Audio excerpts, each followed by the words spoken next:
La Cage révèle des cas de violence communautaire.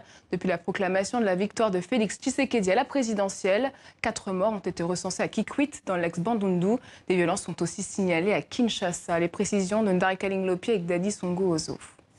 Patrice Mwimba est venu chercher de l'aide auprès de l'association congolaise pour l'accès à la justice, La Cage. Son frère a perdu la vie samedi dernier. Originaire du Kasaï, Alexis Mwenza était membre de la communauté Luba, la même que Félix Tshisekedi. Le quadragénaire était parti réclamer de l'argent à un client dans l'ancienne province du Bandundu, celle du candidat malheureux Martin Fayoulou.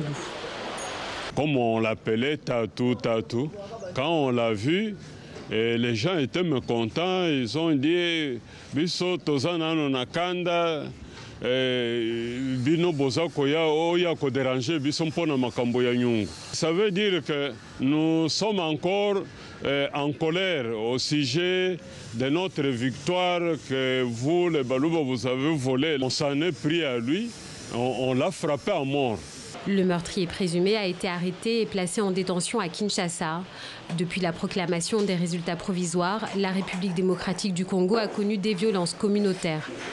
Vandalisme, pillage, attaques contre les personnes se multiplient. La Cage dresse un premier constat. Nous avons enregistré depuis que nous faisons le monitoring du déroulement du processus électoral jusqu'à ce jour plus de 200 cas d'actes d'intolérance politique, d'actes d'incitation à la haine tribale ou ethnique. Jusque-là, nous n'avons pas identifié des éléments pouvant établir qu'il y a eu réellement une politique élaborée par des responsables politiques. Pas d'appel à la vindicte communautaire venant des responsables politiques donc. Le travail d'apaisement des esprits lui continue. Depuis plusieurs jours, des mouvements citoyens, des membres de l'Église et des politiques appellent au calme. Un appel entendu selon La Cage. La situation semble s'apaiser entre les différentes communautés.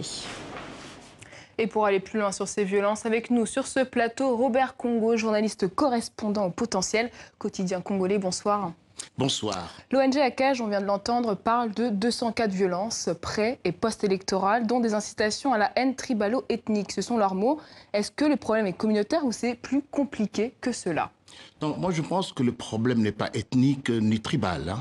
Il y a eu des élections et il y a cette crise post-électorale que tout le monde est en train de vivre parce que c'est pas encore terminé.